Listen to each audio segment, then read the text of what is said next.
Mister Raman Kumar.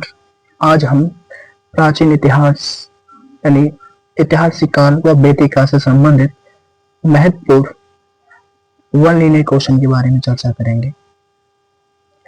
जैसे पहला तथ्य है, लोकप्रिय गायत्री मंत्र का उल्लेख किस वेद में किया गया था? तो जो गायत्री मंत्र है जो सूर्यदेव को समर्पित है, यह ऋग्वेद में इसका उल्लेख है। अर्थात ऋग्वेद में गायत्री मंत्र का उल्लेख किया गया है जो सूर्यदेव के लिए समर्पित है। नेक्स्ट टॉपिक, सूर्य का सर्वप्रथम उल्लेख ऋग्वेद के किस मंडल में मिलता है? तो दशम मंडल में सूर्य का सर्वप्रथम उल्लेख मिलता है जो कि ऋग्वेद के 10वें मंडल में इसका वर्णन किया गया है। नेक्स्ट, जिस ऋषि ने दक्षिण भारत का आर्यकरण किया था वे ऋषि थे अगस्त्य ऋषि। अगस्त्य ऋषि एक ऐसे ऋषि हैं जिन्होंने दक्षिण भारत का आर्यकरण किया था। नेक्स्ट, वैदिक समाज का 4 वर्णों में विभाजन का स्पष्ट उल्लेख किस ग्रंथ में प्राप्त होता है? तो वैदिक समाज का 4 वर्णों में जो विभाजन है उसका उल्लेख ऋग्वेद में मिलता है। इसमें ऋग्वेद में मिलता है। ये 4 वर्णों में विभाजन आप जानते ही होंगे, ठीक है। जैसे ब्राह्मण, क्षत्रिय, वैश्य, शूद्र, इन चारों का जो उल्लेख है वो ऋग्वेद में है। नेक्स्ट पॉइंट, पूर्व जन्म के सिद्धांत का प्रथम स्पष्ट पुरुष सूक्त साक्ष्य किस ग्रंथ में प्राप्त होता है? तो पुनर्जन्म के सिद्धांत का जो प्रथम स्पष्ट पुरुष सूक्त साक्ष्य है वो बृहदारण्यक उपनिषद में हमें प्राप्त होता है। एक उपनिषद है बृहदारण्यक उपनिषद, उसमें हमें इसका उल्लेख मिलता है। नेक्स्ट पॉइंट है, किस वेद पर विद्वानों द्वारा सर्वाधिक भाष्य लिखे गए? जो विद्वानों ने सबसे ज्यादा जो अपने तथ्य लिखे हैं, सबसे ज्यादा जो भाष्य लिखे हैं वो यजुर्वेद में है। और एक चीज और आपको बता दें, यजुर्वेद एक ऐसा वेद है जिसका वर्णन या जिसका उल्लेख पद्य और गद्य दोनों में मिलता है। गद्य में भी और पद्य में भी, गद्य और पद्य दोनों में मिलता है, ठीक है। ये मोस्ट इम्पोर्टेंट क्वेश्चन है, यहाँ से विकल्प अवश्य बनता है कि बताइए ऐसा कौन सा वेद है जिसका उल्लेख गद्य और पद्य दोनों के रूप में है? तो यजुर्वेद। नेक्स्ट पॉइंट, वैदिक साहित्य में अर्थवेद को क्या कहा गया है? तो वैदिक साहित्य में अर्थवेद को, अथर्ववेद को ब्रह्मवेद कहा गया है। क्या कहा गया है? ब्रह्मवेद कहा गया। नेक्स्ट पॉइंट, ऋग्वेद में यमुना नदी का कितनी बार उल्लेख हुआ है? ऋग्वेद में यमुना नदी का 3 बार उल्लेख हुआ है।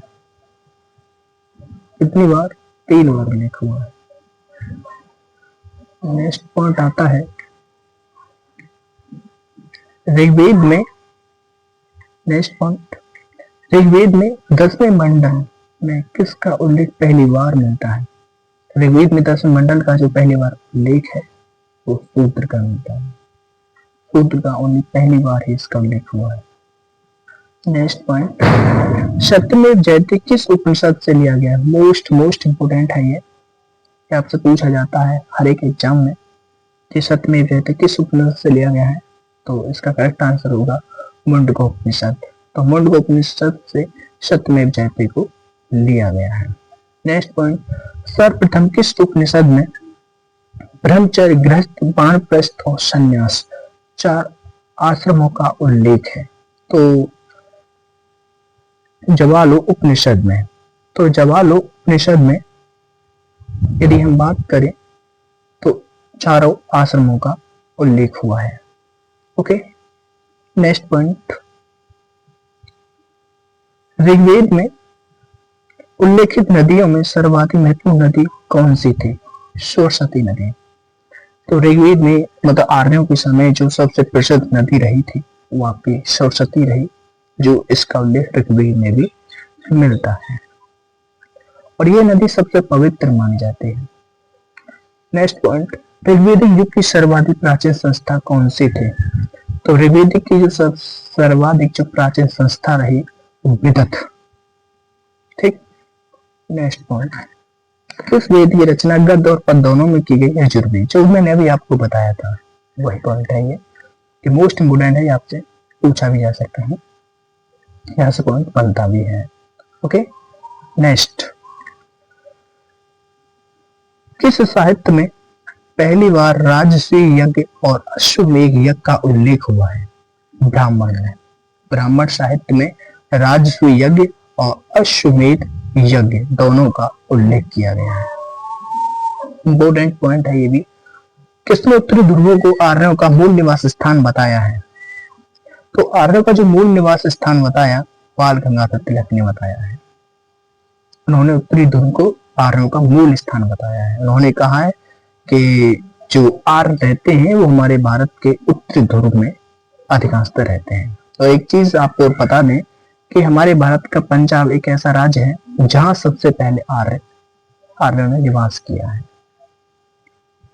नेक्स्ट पॉइंट, ऋग्वेद में एक स्थान पर 10 राजाओं के युद्ध का उल्लेख हुआ है जिसे 10 राके कहा गया, ऐसा आप जानते हैं। तो बताइए कि यह कहां पर लड़ा गया था, किस नदी पर लड़ा गया था? तो रावी नदी। तो रावी नदी पर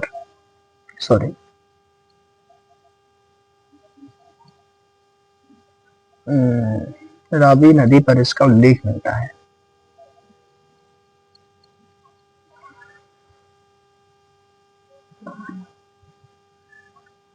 ठीक, नेक्स्ट पॉइंट, गोत्र शब्द का सर्वप्रथम प्रयोग हुआ था। गोत्र शब्द का सर्वप्रथम प्रयोग किस वेद में हुआ है? ऋग्वेद में। नेक्स्ट पॉइंट, प्राचीन काल में आर्यों के जीविकोपार्जन का मुख्य साधन था शिकार। शिकार करना उनका मुख्य साधन था, ये अपना जीवन यापन बिताना उनका जो मुख्य साधन था वो शिकार ही था। गायत्री मंत्र की रचना किसने की थी? विश्वामित्र ने। ये भी अच्छा क्वेश्चन है, इंपोर्टेंट है, पूछा जा सकता है। नेक्स्ट, पुराणों की संख्या कितनी है?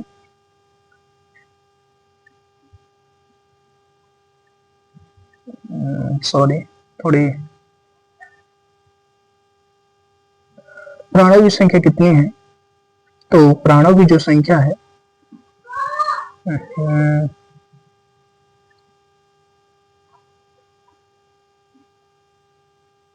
प्राणों की संख्या कितनी है?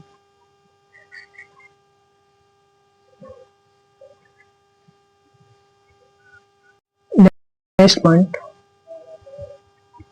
आते हैं, महाभारत को अन्य किस नाम से जाना जाता है? तो इसका करेक्ट आंसर होगा जय संहिता। इंपोर्टेंट है ये भी, ये पूछा जाता है कि महाभारत को किस अन्य नाम से जाना जाता है? तो जय संहिता के नाम से भी इसे जाना जाता है। नेक्स्ट, उपनिषद में ऋग्वेद की मूल लिपि क्या रही? तो ब्राह्मण। तो ब्राह्मी जो है वो ऋग्वेद की मूल लिपि रही है। संस्कारों की संख्या कितनी है? तो संस्कारों की जो कुल संख्या है वो 16 है। नेक्स्ट पॉइंट, आयुर्वेद अर्थात जीवन का विज्ञान का उल्लेख सर्वप्रथम किस में मिलता है? मोस्ट इंपोर्टेंट है, अथर्ववेद में। अथर्ववेद में आयुर्वेद यानी जीवन का विज्ञान जैसी बातों का यहाँ उल्लेख मिलता है। ठीक है, अथर्ववेद में जो चिकित्सक होते हैं उनकी जो जड़ी बूटियां वगैरह इनका जो अध्ययन है सभी इन चीजों का अथर्ववेद में मिलता है।